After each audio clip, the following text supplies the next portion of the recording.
This is It Works, the famous little red book that makes your dreams come true, by R. H. Jarrett, originally published in 1926, unabridged edition.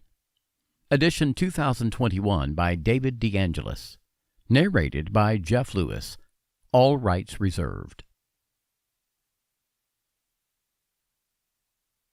The author sent the manuscript of this book for criticism to a friend, who returned it with the notation, "It works." This judgment, born of experience, was adopted as the title of the book. If you know what you want, you can have it. The man who wrote this book is highly successful and widely known for his generosity and helpful spirit. He gives full credit for all that he has accomplished in mastering circumstances, accumulating wealth, and winning friends to the silent working out of the simple, powerful truth which he tells of in his work. He shows you here an easy, open road to a larger, happier life. Knowing that the greatest good comes from helping others without expecting praise, the author of this work has requested that his name be omitted. What is the real secret of obtaining desirable possessions? Are some people born under a lucky star or other charm, which enables them to have all that which seems so desirable? And if not, what is the cause of the difference in conditions under which men live? Many years ago, feeling there must be a logical answer to this question, I decided to find out, if possible, what it was. I found the answer to my own satisfaction, and for years have given the information to others who have used it successfully. From a scientific, psychological, or theological viewpoint, some of the following statements may be interpreted as incorrect, but nevertheless, the plan has brought the results desired to those who have followed the simple instructions, and it is my sincere belief that I am now presenting it in a way which will bring happiness and possessions to many more. If wishes were horses, beggars would ride, is the attitude taken by the average man and woman in regard to possessions. They are not aware of the power so near that it is overlooked, so simple in operation that it is difficult to conceive, and so sure in results that it is not made use of consciously or recognized as the cause of failure of success. "Gee, I wish that were mine," is the outburst of Jimmy, the office boy, as a new red roadster goes by. And Florence, the telephone operator, expresses the same thought regarding a ring in the jeweler's window, while poor old Jones, the bookkeeper, during the Sunday stroll, replies to his wife, "Yes, dear, it would be nice to have a home like that, but it is out of the question. We will have to continue to rent." Landum, the salesman, protests that he does all the work, gets the short end of the money, and will someday quit his job and find a real one. And President Bondum, in his private sanctorum, voices a bitter tirade against the annual attack of hay fever. At home, it is much the same. Last evening, father declared that daughter Mabel was headed straight for disaster, and today, mother's allowance problem and other trying affairs fade into insignificance as she exclaims, "This is the last straw. Robert's schoolteacher wants to see me this afternoon. His reports are terrible, I know, but I'm late for bridge now. She'll have to wait until tomorrow." So goes the endless stream of expressions like these from millions of people in all classes who give no thought to what they really want, and who are getting all they are entitled to or expect. If you are of these millions of thoughtless talkers or wishers, and would like a decided change from your present conditions, you can have it. But first of all, you must know what you want, and this is no easy task. When you can train your objective mind, the mind you use every day, to decide definitely upon the things or conditions you desire, you will have taken your first big step in accomplishing or securing what you know you want. To get what you want is no more mysterious or uncertain than the radio waves all around you. Tune in correctly, and you get a perfect result. But to do this, it is, of course, necessary to know something of your equipment and have a plan of operation.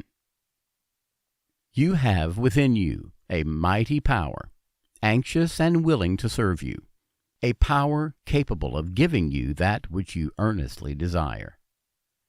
This power is described by Thomas J. Hudson, author of The Law of Psychic Phenomena, as your subjective mind.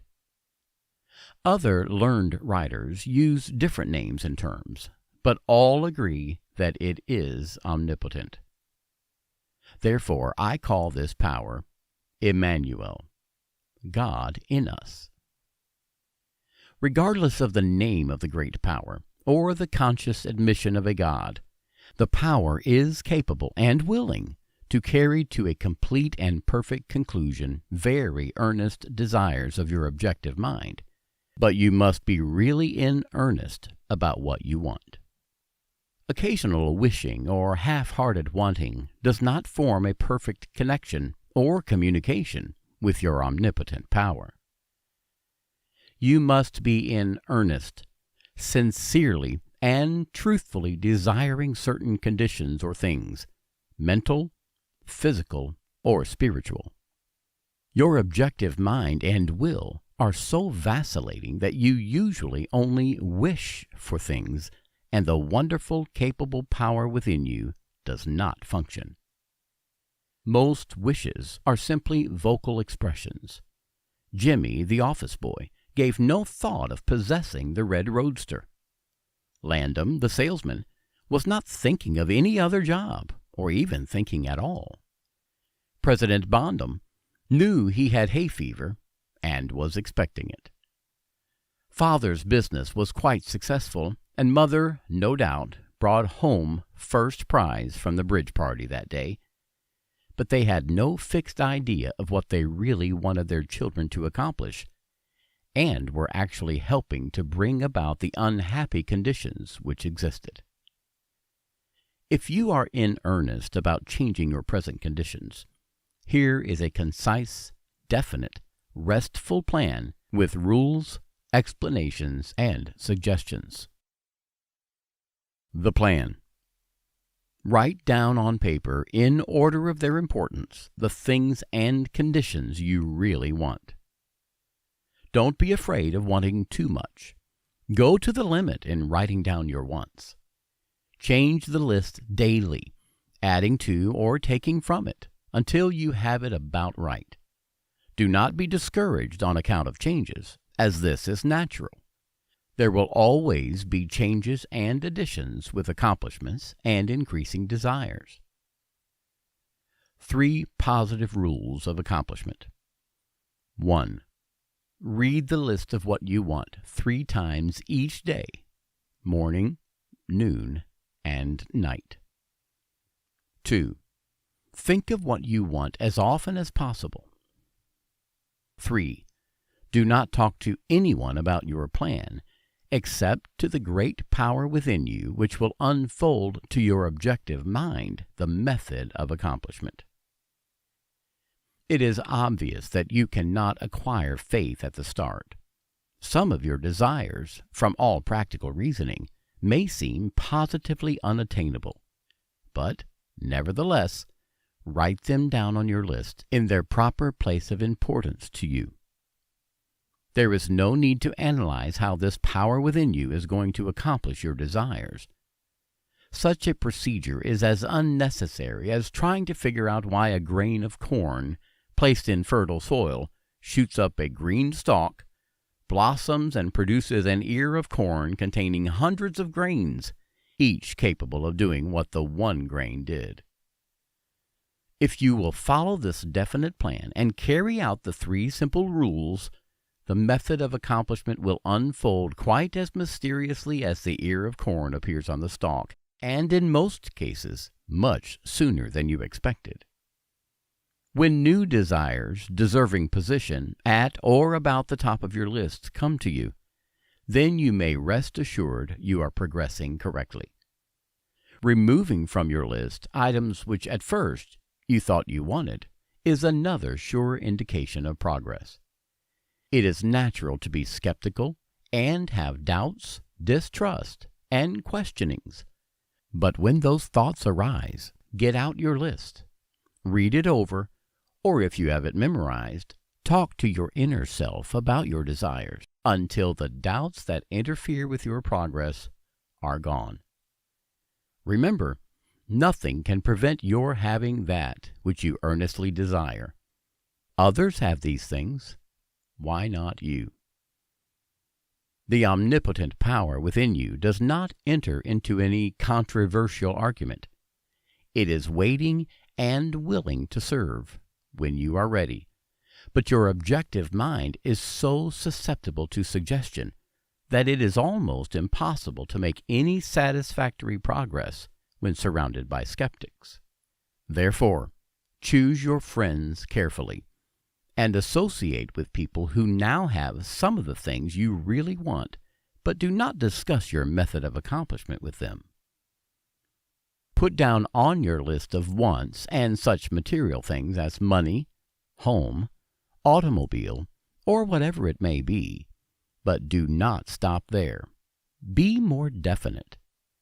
If you want an automobile, decide what kind, style, price, color, and all the other details, including when you want it. If you want a home, plan the structure, grounds, and furnishings. Decide on a location and cost. If you want money, write down the amount. If you want to break a record in your business, put it down. It may be a sales record. If so, write out the total, the date required, then the number of items you must sell to make it. Also list your prospects and put after each name the sum expected. This may seem very foolish at first, but you can never realize your desires if you do not know positively and in detail what you want and why and when you want it. If you cannot decide this, you are not in earnest. You must be definite, and when you are, results will be surprising and almost unbelievable.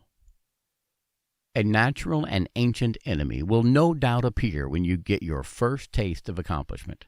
This enemy is discredit, in form of such thoughts as, "It can't be possible. It just happened to be. What a remarkable coincidence." When such thoughts occur, give thanks and assert credit to your omnipotent power for the accomplishment. By doing this, you gain assurance and more accomplishment, and in time, prove to yourself that there is a law which actually works, at all times, when you are in tune with it. Sincere and earnest thanks cannot be given without gratitude, and it is impossible to be thankful and grateful without being happy. Therefore, when you are thanking your greatest and best friend, your omnipotent power, for the gifts received, do so with all your soul, and let it be reflected in your face. The power and what it does is beyond understanding. Do not try to understand it, but accept the accomplishment with thankfulness, happiness, and strengthened faith. Caution. It is possible to want and obtain that which will make you miserable, that which will wreck the happiness of others, that which will cause sickness and death, that which will rob you of eternal life. You can have what you want, but you must take all that goes with it. So in planning your wants, Plan that which you are sure will give to you and your fellow man the greatest good here on earth, thus paving the way to that future hope beyond the pale human understanding. This method of securing what you want applies to everything you are capable of desiring, and the scope being so great, it is suggested that your first list consists of only those things which you are quite familiar, such as an amount of money or accomplishment, or the possession of material things. Such desires as these are more easily and quickly obtained than the discontinuance of fixed habits, the welfare of others, and the healing of mental or bodily ills. Accomplish the lesser things first. Then take the next step. And when that is accomplished, you will seek the higher and really important objectives in life. But long before you reach this stage of your progress, many worthwhile desires will find their places on your list. One will be to help others as you have been helped. Great is the reward to those who help and give without thought of self, as it is impossible to be unselfish without gain. In conclusion, a short while ago, Dr. Emile Coué came to this country and showed thousands of people how to heal themselves. Thousands of others spoofed at the idea, refused his assistance, and are today where they were before his visit. So with the statements and plan presented to you now, you can reject or accept. You can remain as you are or have anything you want. The choice is yours. But God grant that you may find in this short volume the inspiration to choose aright, follow the plan, and thereby obtain, as so many others have, all things, whatever they may be, that you desire. Read the entire book over again and again, and then again. Memorize the 3 simple rules. Test them now on what you want the most this minute. This book could have been extended easily over 350 pages, but it has been deliberately shortened to make it as easy as possible for you to read, understand, and use. Will you try it? Thousands of bettered lives will testify to the fact that it works. A note from the author. Dear reader, the great possessions of life are all gifts mysteriously bestowed: sight, hearing, aspiration, love, or life itself. The same is true of ideas. The richest of them are given to us, as, for instance, the powerful idea which this book has given you. What are you going to do with it? Are you surprised when I tell you the most profitable thing you can do is to give it away? You can do this in an easy and practical way by having this book sent to those you know who need it. In this way, you can help in the distribution of this worthwhile effort to make the lives of others better and happier. You know people who are standing still, or who are worried and discouraged. This is your chance to help them help themselves. If you withhold this book from them, you will lose this conscious satisfaction that comes with doing good. If you see that they get this book, then you put yourself in line with the law of life, which says you get by giving, and you may rightly expect prosperity and achievement.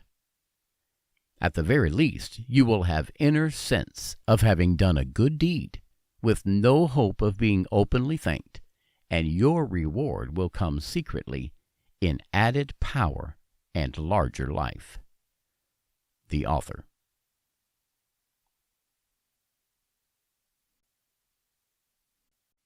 This has been It Works, the famous little red book that makes your dreams come true, by R.H. Jarrett.